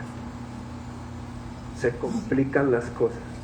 La Secretaría de Bienestar, tuve la fortuna de que el gobernador confió en mí y me permitió formar un equipo de gente que yo ya conocía. La gran mayoría había trabajado con ellos, particularmente en campaña, donde se necesita conocer las necesidades del territorio y que tienen habilidades blandas. Curioso que utilizaran el término habilidades blandas, porque es una de las mayores preocupaciones que tengo, porque como todos saben, las habilidades duras se pueden enseñar, las habilidades blandas se pueden aprender, pero son muy difíciles de enseñar. Y lo hemos estado logrando si se hacen correcciones en el momento, porque no es tan fácil. La gente a veces cuando vamos recibimos más una agresión y quejas que una buena recepción, a pesar de que la Secretaría de Bienestar es una de las mejores recibidas en las colonias y en el estado. Pero a veces también, y lo noto en todas las colonias, también en colonias de clase alta, la mayoría de la gente no sabe dónde está la limitación y la responsabilidad de cada una de las instituciones. No hay nada, honestamente, una parte es coraje y a veces también me da risa. Cada vez que se para un diputado en una colonia le dicen paviméntame la calle. Él es un legislador, él no pavimenta calles, no puede hacer eso. Podría llegar y solicitarla y hacer una gestión, pero no se tiene claro cuáles son las limitaciones y a dónde se tiene que llegar.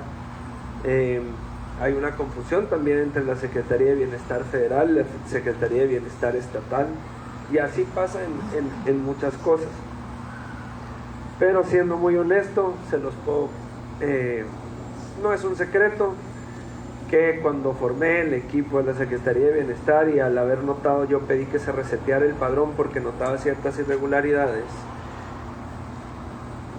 Y lo primero que le dije a mi equipo fue, se los comparto, les dije, al que lo cache llevándose una tarjeta no lo voy a despedir, yo mismo lo voy a denunciar y me voy a encargar de que termine en el bote, porque si uno de ustedes se roba una tarjeta, está pecando 2 veces. Número 1, no es el discurso de ay, algunos roban más, no, esta tarjeta le estás quitando el pan de la mesa a alguien. Este programa está destinado para la gente que más lo necesita.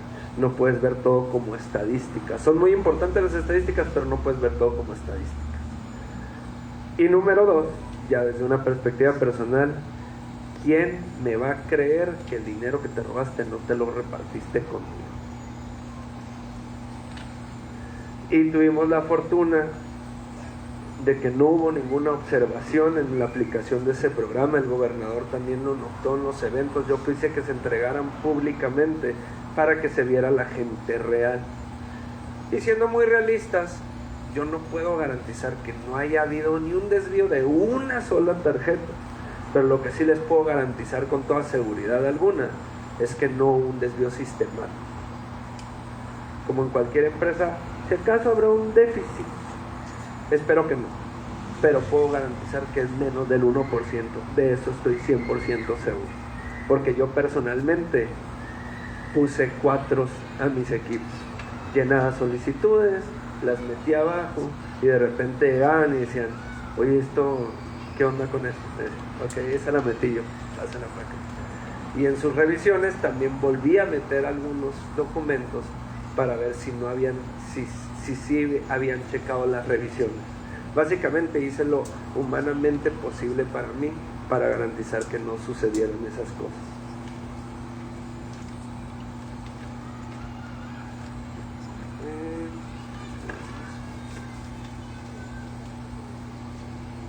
¿Qué mecanismos estamos utilizando para garantizar que la gente se esté comportando? Aquí está. La vivienda estudiantil, ayudas para estudiantes, la casa del estudiante.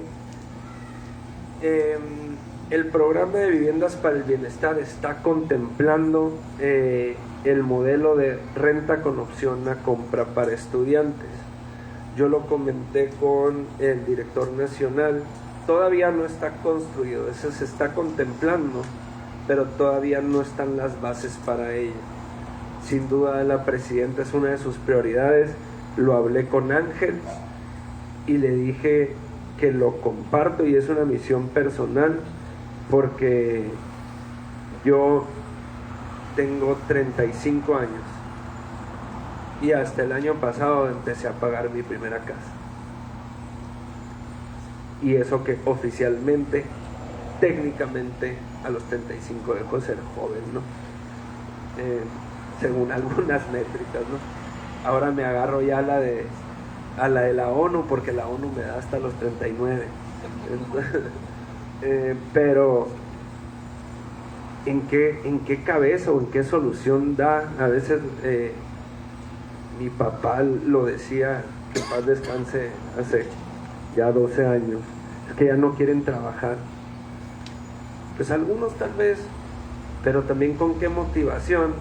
Si los sueldos para los jóvenes, si es que te dan la oportunidad de trabajar y llegas y solicitas que te coticen siendo un buen administrador y no te fuiste a pistear, que es lo que creen que hacen todos los jóvenes, que no te fuiste a pasear y te gastaste tu dinero en unos tenis carísimos que no valen la pena, o en frivolidades, y llegas muy orgullosamente diciendo que tú ya estás listo porque eres un buen administrador y ya te cansaste de vivir 7 años en casa de tus papás, y resulta que el pago mínimo mensual durante 15 años va a ser de 35,000 pesos que no ganas, y haces las cuentas, bueno, si no como, no pago luz, no me muevo y no respiro, todavía me faltan 15 mensuales.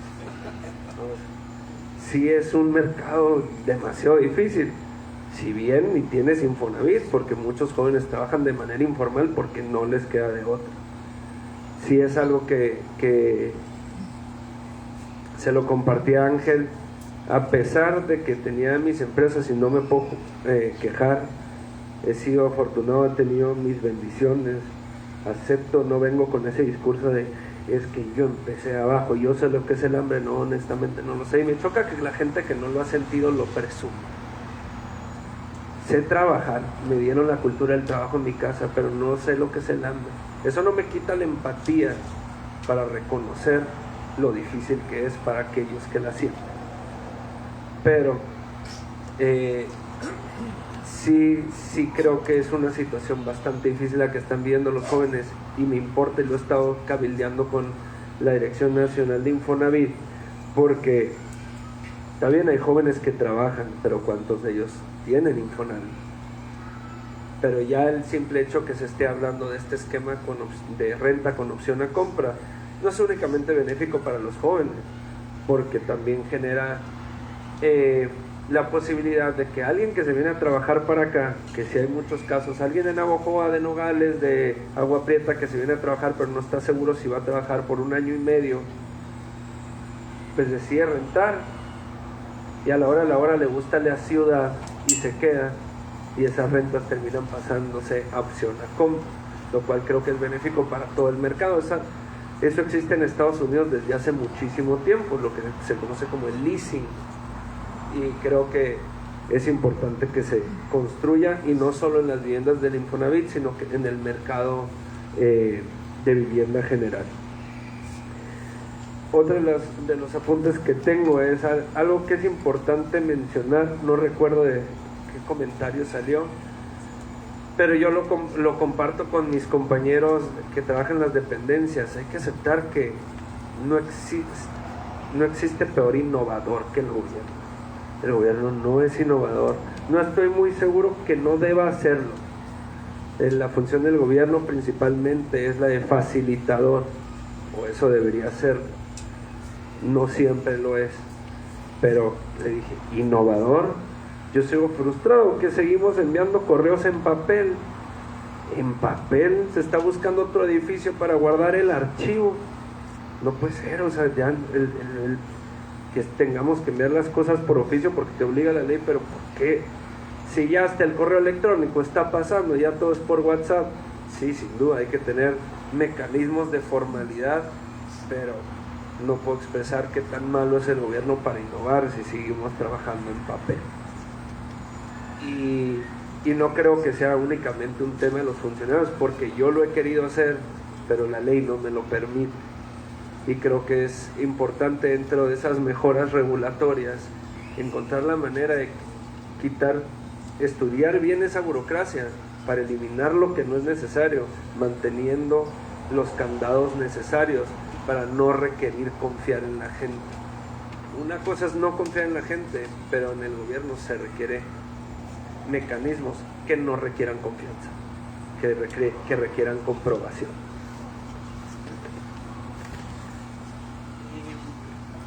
En el tema de desarrollo urbano, como gestión de derechos humanos no lo había escuchado de esta forma, me agrada, porque es mucho más complejo. Me la paso viendo documentales.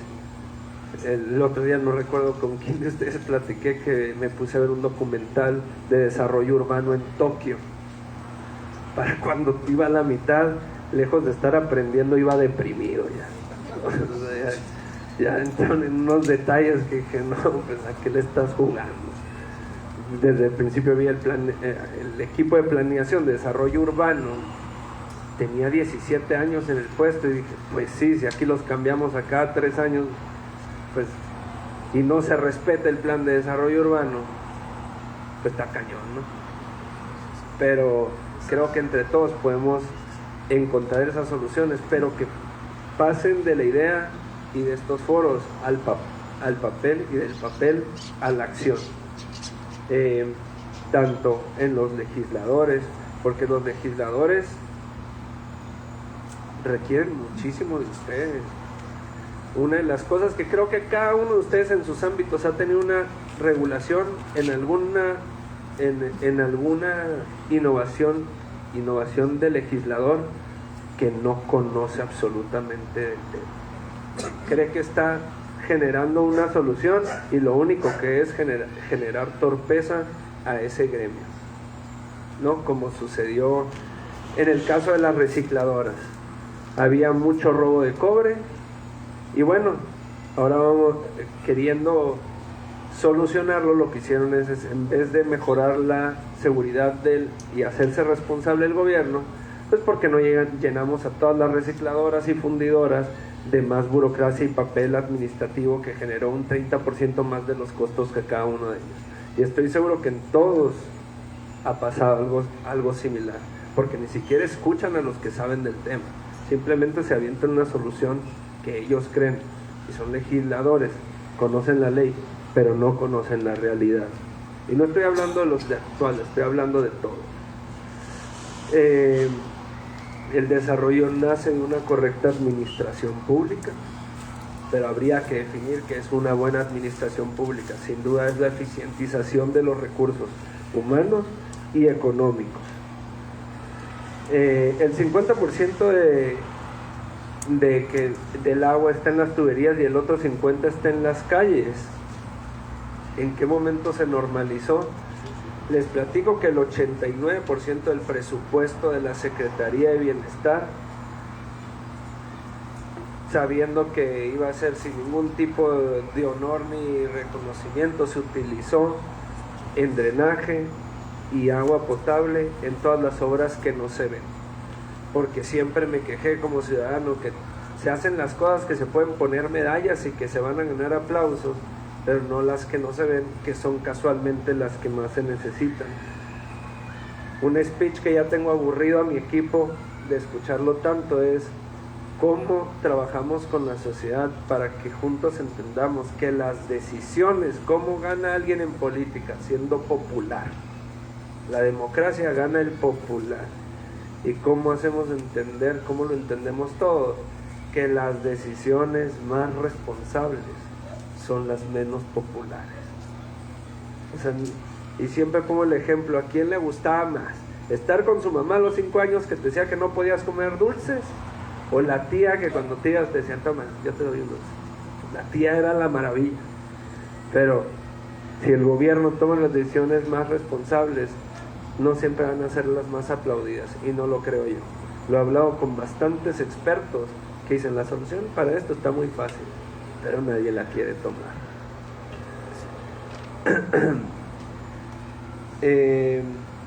El empleo laboral, la informalidad, 6 de cada 10, el crecimiento sostenido, la reforma fiscal y hacendaria, y facilitar a las pymes, estoy completamente de acuerdo de que estamos mal. Sí creo que el secretario del Trabajo ha hecho un gran trabajo, David Soto, y es una persona que si le tocan la puerta va a ir y que le va a gustar. Él, lejos de político, va a estar de acuerdo con la opinión que mencionas, y yo personalmente también lo creo. No hay ningún incentivo para la formalidad. Creo que el último que se hizo, si mal no recuerdo, el último real que se hizo fue el RECIC. Tiene su sentido en el que no es precisamente un motivador, pero genera un poco menos de fricción pasar de tener una contabilidad sumamente compleja que te obliga a pagar el 36 a el 2% sin importar cuál sea tus ingresos y egresos, simplemente el 2% de tus ingresos. Pero también hay una informalidad de falta de capacidad. ¿Cuánta gente se mete quiere ser empresario, que realmente termina siendo un autoempleado, pero que no tiene éxito su pequeño o mediana empresa? Sobre todo las pequeñas, si ya llegaste a mediana ya estás casi del otro lado, que hacen esta planeación, y lo he visto hasta con amigos míos. Es que voy a empezar mi negocio, soy empresario, ni modo que no gane 100,000 pesos yo. Y su planeación es, ok, mi negocio, primero gano 100,000, y luego la renta, y luego las nóminas, y llegas a cobrar una renta y te dicen, pues es que no da, pero está en Phoenix, en el Fashion Square, ¿no? Pues hace falta una administración, una correcta administración y conocimiento financiero. Realmente como mexicanos no tenemos una buena planeación financiera desde lo doméstico, y ahora te metes a lo empresarial, sí es bastante difícil, está lleno de regulaciones y no hay facilidades para entrar en ello. Pero creo que eso se tiene que trabajar en una mesa en conjunto, en la que yo me sumaría, sin que sea estrictamente. Creo, el otro día platicaba con Ángel que pues bienestar, a veces llegan y me dicen, oye, el pasto está muy amarillo, güey, no hay bienestar. ¿Dónde se limita? Espérenme, todo es bienestar, pues, o sea, todo es mi culpa. Pero el secretario del Trabajo conoce muy bien el tema y nos podemos sentar con él, y creo que podríamos presentarle a los legisladores esto, partiendo de, otra vez, entre nosotros, secretario del Trabajo como la autoridad competente para ello, y un servidor, y presentarles un plan y trabajarlo. Creo que eso sería bastante bueno. porque si no tengo una solución que pueda dar en este momento, pero comparto la preocupación, porque además sí, mucha gente no está pagando impuestos y también otra gente está pagando de más. Y de los programas sociales a corto o largo plazo, se requiere una construcción estructural. Sí, estoy de acuerdo, y una de mis mayores frustraciones, no veo la aquí estás. Fíjate que una idea no fue ni impopular ni popular, simplemente no se pudo aplicar porque las reglas de operaciones no me lo permitían, que yo quería que los que recibieran los programas sociales estuvieran obligados a tomar un curso de ICATSO para poder tener un oficio, ya que si lo llevaban a cabo es otra cosa, pero por lo menos yo salí y decir, bueno, lo recibieron y cuando lo tomen ya no estarían en la condición para necesitar este trabajo, es decir, te doy el pescado mientras te enseño a pescar. Y me dijeron que no era posible porque se considera un programa condicionado, básicamente lo mismo que condicionar el voto, es una condición. Entonces no me lo permitieron. Lo que hicimos es pasar el padrón con ICATSON y otras instituciones para intentar capacitar, y mucha gente sí los tomó, pero no eran obligatorios. Yo justamente nada me daría más gusto que tener un padrón, y entre más gire ese padrón, o sea, entre más le estemos dando la vuelta, quiere decir que están saliendo de la pobreza extrema, porque no puedes meter a alguien en el padrón si no cumple con los requisitos de pobreza multidimensional, y generar la oportunidad para que se hagan estos programas con un impacto, un seguimiento y una construcción estructural. Ahorita que mencionaste desde el punto de vista sociológico, a una de las personas que jalé al equipo es una socióloga, y justamente ha hecho un gran trabajo, porque lo que le digo es, necesito darle la vuelta a este padrón y garantizar que las personas que estemos metiendo por lo menos sean las que estén más próximas a salir, pero pues seguimos trabajando en ello. Certeza jurídica, ¿cómo visualizamos el escenario para aquellos que no están en el esquema de crédito tradicional? En el tema de certeza jurídica, el gobernador ha tenido el compromiso y lo ha estado cumpliendo. De hecho, este miércoles entregará otras 1000 escrituras para fomentar la regularización. No entiendo, sigo sin entender cómo es posible que estemos entregando escrituras de gente con vivienda que tiene su vivienda desde hace 40 años. El récord hasta ahorita creo que son 57 años de vivir en una casa que no ha tenido certeza jurídica, y creo que en esto estoy de acuerdo. A lo mejor algunos de ustedes no lo estarán. Yo estoy de acuerdo con la visión del gobernador, que pague quien lo pueda pagar y que no lo pague que lo pague quien lo pueda pagar y que no lo pague quien no lo pueda pagar. Creo que ese tipo de pensamiento se tiene que institucionalizar, pero con reglas muy claras, porque entonces pues yo tampoco puedo pagar, ¿no?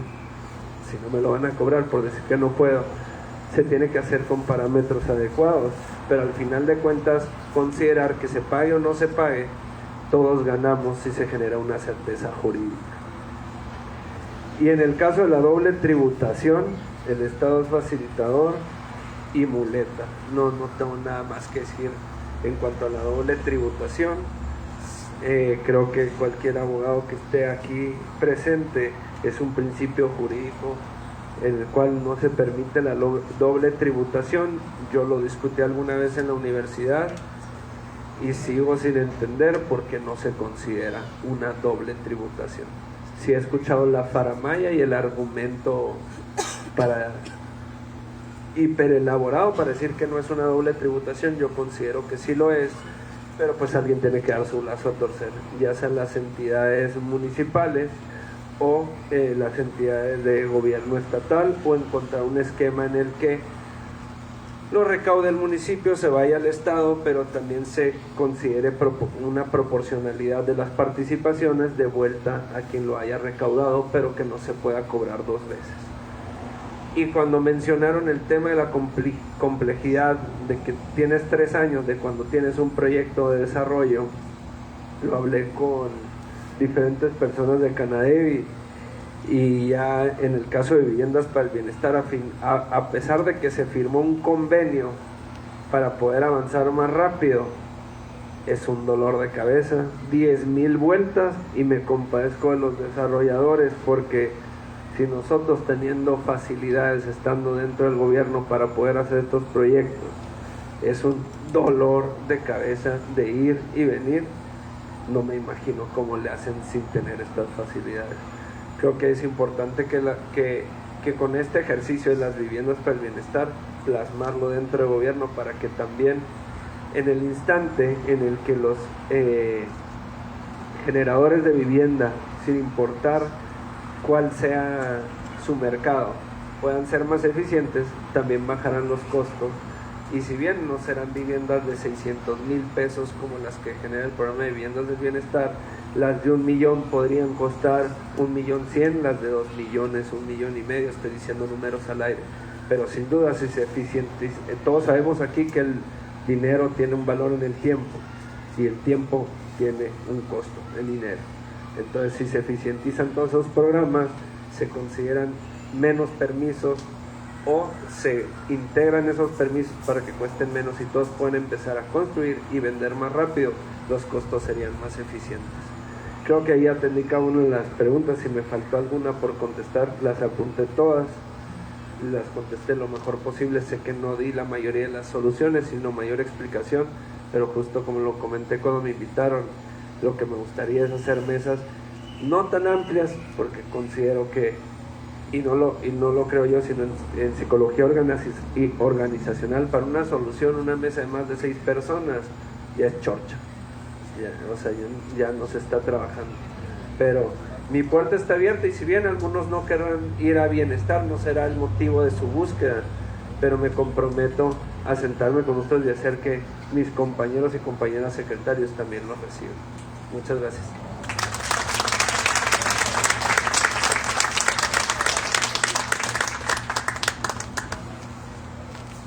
Bueno, muchísimas gracias, licenciado. Ahora vamos a ceder el uso de la voz a nuestro presidente nacional, al ingeniero Guillermo Moreno Ríos, para que haga entrega de reconocimiento y el mensaje final. Muchas gracias.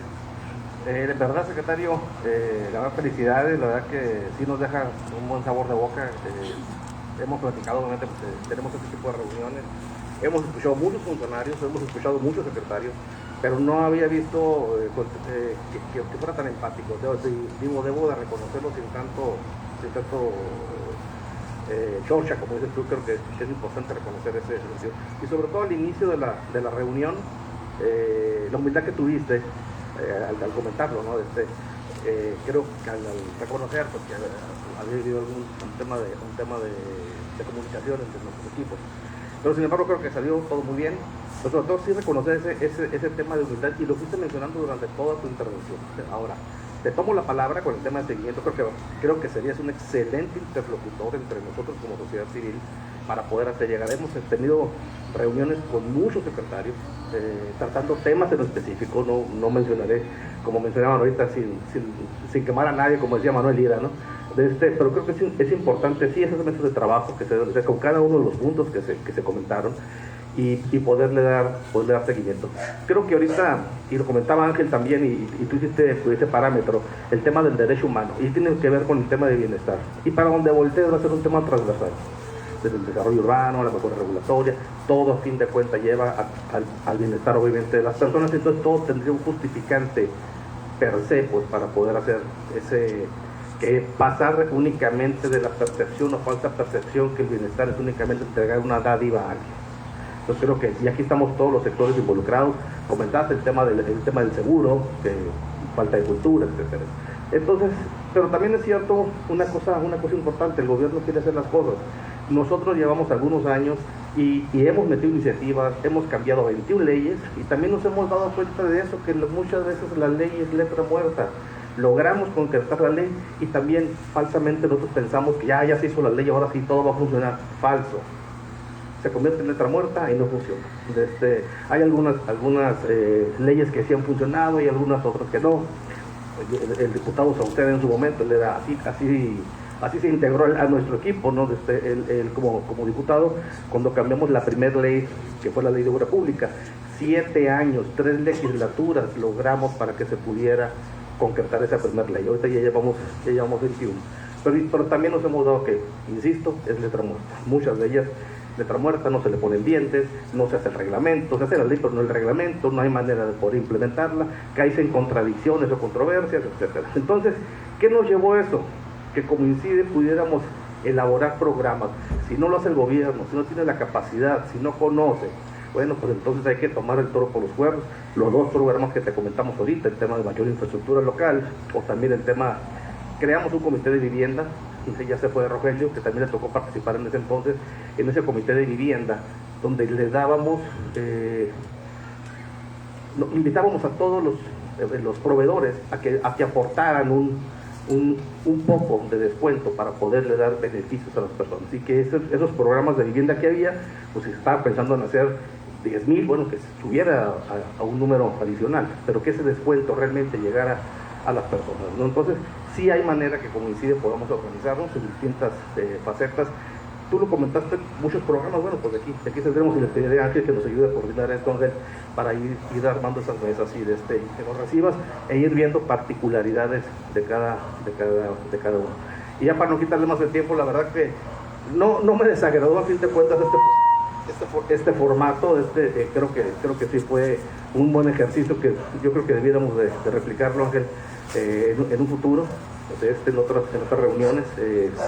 Fue muy interactivo, sobre todo eso fue lo que más me gustó.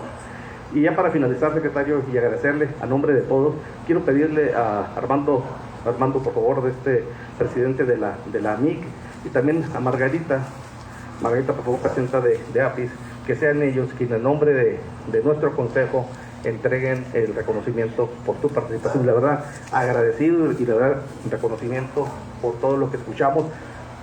Muy empático, muy sensible y sobre todo, como dices tú, sin conocer el hambre, como dices, ¿no? Pero esa empatía que demostraste y creo que fue comentario general, fue muy evidente. Muchísimas gracias.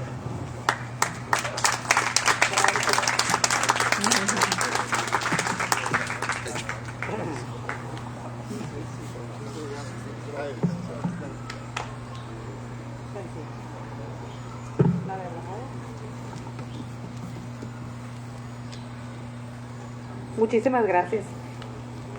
INCIDE y Juventud INCIDE agradecen y reconocen a Fernando Rojo de la Vega Molina, secretario del Bienestar del Gobierno del Estado de Sonora, por contribuir a través de participar en el conversatorio Construyendo Bienestar desde el Territorio, en la construcción de un México mejor.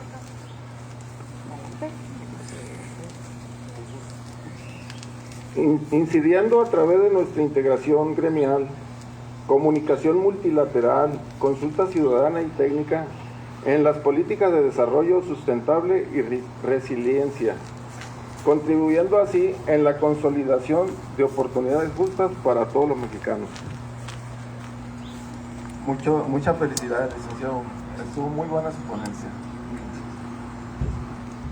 Se le entrega el reconocimiento. Lo firman Marco Antonio González, coordinador estatal de Consejo, el señor Guillermo Moreno, presidente fundador del Consejo Colegio, y Ángel Manríquez, presidente de Juventud INCIDE. Felicidades.